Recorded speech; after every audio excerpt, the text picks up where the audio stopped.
வளர்ச்சியும் வாய்ப்புகளும் தொடர, தமிழும் தமிழகமும் தலை நிமிர மோடியின் கேரண்டி இருக்கு. இனி பயம் எதற்கு? யார் வந்தாலும் இதைத்தான் நாங்க சொல்ல போறோம். கேட்டா ஸ்டாலின் எல்லாமே புடுங்குறாங்க. என்ன புடுங்குறாங்க?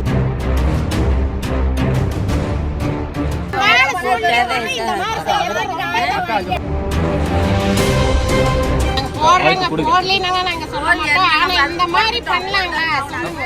நீங்க கொடுத்தா எல்லாத்துக்குமே கொடுக்கணும், கொடுக்கலன்னா யாருக்குமே கொடுக்க கூடாதுங்க. வசதி வாய்ப்பு இருக்கிறவங்களுக்கு எல்லாத்துக்கும் வருது பணம். அப்ப நாங்களாம் இவ்வளவு கஷ்டப்பட்டு 2 தடவை நாங்க கொடுத்தோங்க. குழம்பு விட்டுட்டு எங்க பிள்ளை வேலைக்கு போகுது, அதுக்கும் கூட பணம் கொடுக்கல. ஒரு ஜெயிச்சுட்டு போறாங்க, யாருக்கு வருது வரலன்னு வந்து வீடியோ கேட்க மாட்டாங்களா? அதை கூட கேட்க மாட்டேங்கிறாங்க. அதுக்காக தாங்க அண்ணாமலை மாதிரி ஒரு நேர்மையான மனுஷனுக்கு ஒரு தடவை வாய்ப்பு கொடுங்க. ஓகேங்களா? மாற்றம் கண்டிப்பா இருக்கு. இல்ல நான் உங்ககிட்ட சொல்றோம், எல்லாரும் சொல்லணும். வசதி வாய்ப்பு இருக்கிறவங்க போடுறாங்க, அவங்க செல்லுல போட்டிருக்காங்க எனக்கு இந்த 1000 ரூபாய் ஒரு நாள் செலவு காசுன்னு. அந்த ஒரு நாள் காசுக்காக நாங்க என்ன பாடுபட்டு ஓடுறாங்க பாக்குறீங்களா? இப்ப 8 மணி ஆதான் நாங்க எவ்வளவு கஷ்டப்பட்டு ஓடியாந்து ஓடுறோம். அப்ப அவங்களுக்கா தெரியாதுங்களா? கேட்டா நாங்க ஏழ்மையானவங்களுக்கு செய்யறோம்னு சொல்றாங்க. என்ன செய்யறாங்க? இதெல்லாம் எதுக்கு சொல்லணுங்கிறதுக்காக சொல்றாங்க. யார் வந்தாலும் இதைத்தான் நாங்க சொல்ல போறோம். கேட்டா ஸ்டாலின் எல்லாமே புடுங்குறாங்க. என்ன புடுங்குறாங்க? எவ்வளவு வயிற்றுச்சல் வருதுங்க எங்களுக்கு எல்லாம். மேற்கு வீதிக்கு ஒரு 3 வீதிக்கு 45 பட்டாவும் கிடையாது.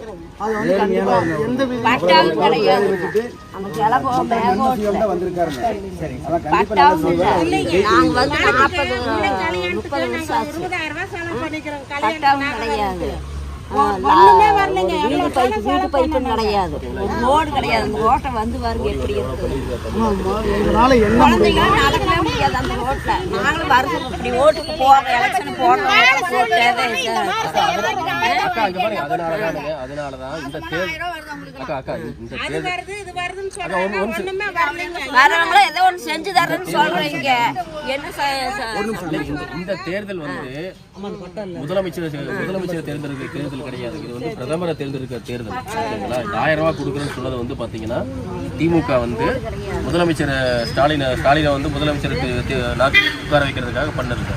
ஓகேங்களா? இது வந்து பிரதமருக்கான தேர்தல். மோடி தான் வந்து பிரதமர் வேட்பாளர். உங்கள் தொகுதியில் அண்ணாமலை வந்து எம்பியா நிற்கிறாரு. ஓகேங்களா? அண்ணாமலை மாதிரி ஒரு நேர்மையான மனுஷனை வந்து தேர்ந்தெடுத்து மக்கள் பிரதிநிதியாக மேலே அனுப்பிச்சிங்கன்னா எல்லா பிரச்சனையும் தீர்ப்பாருங்க. ஓகேங்களா? அவர் வந்து நல்ல சொகுசாக இருந்தவருங்க. ஐபிஎஸ் அப்படிங்கிற பெரிய பதவியில் பயங்கர பந்தோபஸ்தோடு இருந்தவருங்க. அத்தனையும் விட்டுட்டு குழந்தை குட்டி, அவருக்கு 3 வயசு குழந்தைங்க, ஒரு பொண்ணு, பையனுக்கு வந்து 9 வயசுங்க. எல்லாத்தையும் விட்டுட்டு மக்களுக்காகலாம் வந்து நீங்களே பார்க்குறீங்களா, ரோட்லேயே தான் இருக்காருங்க. அவர் வாழ்றதே ரோட்ல, தமிழ்நாட்டு ரோட்ல தான் வாழ்ந்துட்டு இருக்காருங்க. ஸோ அதனால வந்து ஒரு தடவை வந்து நீங்க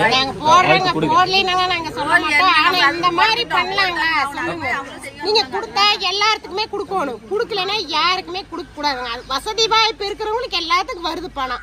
அப்ப நாங்களாம் இவ்வளவு கஷ்டப்பட்டு ஓடுறோம். ஏன் அந்த 1000 ரூபாய் எங்களுக்கு கொடுக்க மாட்டேங்க? நீங்க ஒரு தடவைக்கு 2 தடவை நாங்க எழுதிட்டோம், 2 தடவையுமே வரல. அதே மாதிரி ஜெயிச்சவங்க வந்து ஒரு இது கூட பாக்குறது கிடையாது.